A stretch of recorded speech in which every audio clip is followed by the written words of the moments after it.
Hello boys and girls, Mr. Jimini. I want to come to you a little bit of a review from, or a little rewind as I say there, from the Topic 1 Midpoint quiz. Just highlighted 3 questions that I felt were missed a bit more than others and want to discuss those. We might see those reappear on the Topic 1 post test, which is scheduled for a week from today, so that would be September 12th. It says the length of Chen's office is 15.5 feet and the width is 7 8/10 feet. Use the formula P equals 2L plus 2W to find the perimeter of the office.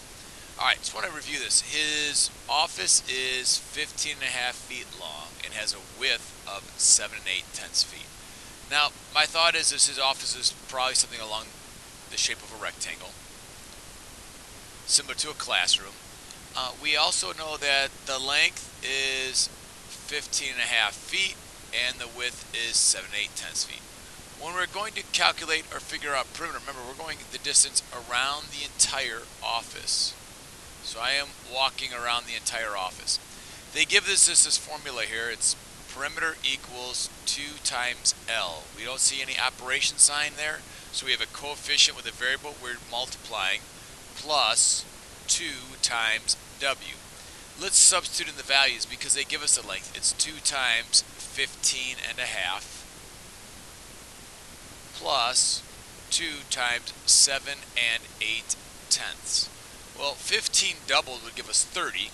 We have 2 halves, that gives us 1 whole. 30 plus 1 gives us 31.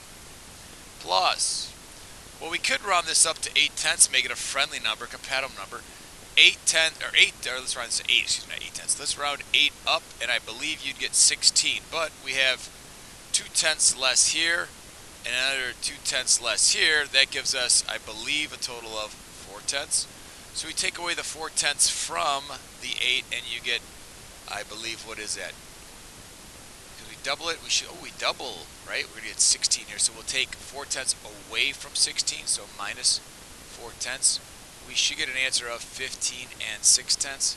If what I just said sounded very confusing, obviously the easiest algorithm to use, just kind of get you to see some different ways to look at numbers, boys and girls. Easiest algorithm to use here is be 7 8/10 times 2. That gives us 16. 7 times 2 is 14 plus 1 is 15. Remember, when placing decimals into an answer with multiplication, we find a decimal point. How many place values to the right decimal point? 1, so we move 1 to the left. So moving this 1 to the left, we get an answer of 15 6/10. Well, 31 plus 15 gives us 46. And 6/10, we must label our answers feet. That would be the correct answer. Let's look at the next one. This involves a lot of multiplication and some subtraction. We have here, Mason has 1,015 pounds of apples. So he has 1,015 pounds. I'm going to write that over here. This is what he has. That's his total. That's his sum. He's going to sell some. So he sells 9 bushels, 25 boxes, and 40 bags. How many pounds of apples does he have left? That tells me we're taking stuff away from what he currently has. It tells us here a bushel is the same as 39 2/10 pounds. A box is 15.5 pounds, a bag's 5.5. Well, we know that Mason sold 9 bushels. I'm going to take 39, which is the pound, how many pounds are in one container, and figure out, well, if he sold 9 of those, how much does that equal? We're going to multiply. I'm just adding 39 2/10 multiple times. That gives us 18. That gives us 81 plus the 1 gives us 82. Gives us 27. 27 plus 8, I believe, gives us 35. 1 decimal place to the right of decimal. So there's the bushels. Now we go with the boxes. He sold 25 boxes.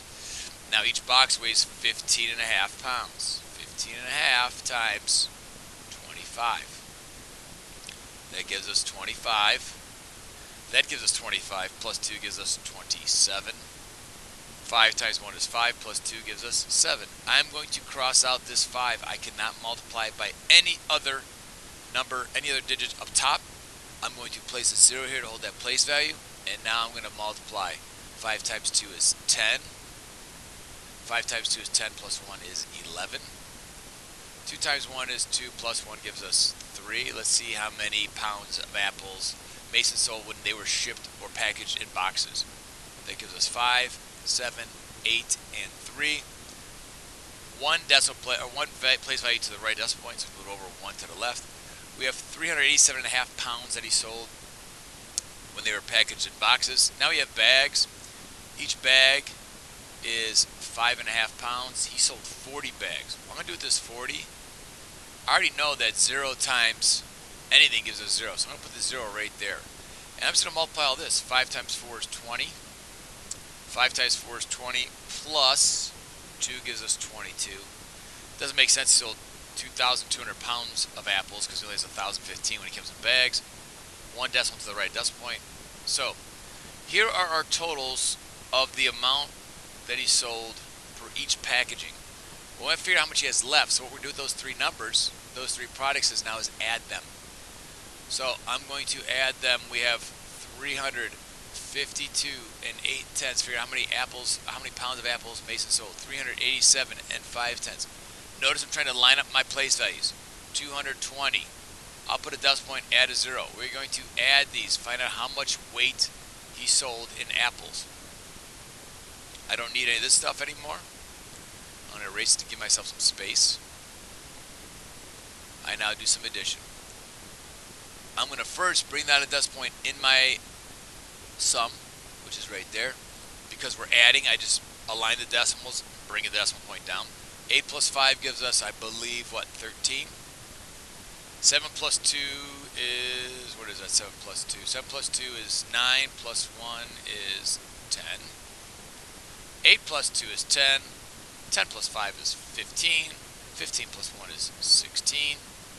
And I have 3, 6, I have another 3 here with a 2 and a 1. That gives us 3, 6, that is 9. So he sold 960 pounds. And a little 960 and 3/10 pounds of apples. But the question says, how much does he have left? Well, what he started with was 1,015. I'm going to put a decimal point in this and just add the 0. This will help me line decimal points I want to add. He sold 960 and 3/10 pounds. Subtracting, line up the decimal points as I do with addition. Bring the decimal point down. I cannot, now, if I were to estimate, I know 960 is 40 away from 1,000. 1,000 is 15 away from 1,015, so I'm looking at roughly 55 pounds if I were to estimate, if I were to make these compatible friendly numbers. Cannot take 0 or 3 from 0. This becomes a 10. This would become a 4. 10 minus, or 3 minus 10 is 7. 0 minus 4 is 4. Let me put that decimal point down a little bit. Looks like it's floating there. There we are. Alright, now cannot take 6 from 1, cross out. This becomes, well, I got to borrow here to make this a 9, but to make that a 9, because I had no 10s there, I had to borrow the 1 of 100. So now I have, let's see, I have 900 minus 900, right? That gives us 0. This becomes essentially 100 minus 600. Right? Oh no, this becomes the 11. Ah, there we go. See, I got caught in the habit there, and we do this easily. Got caught in the habit of seeing this cross out. This would become the 11. I didn't need to borrow from here to get this 4. This becomes 11 minus 6 is a 5.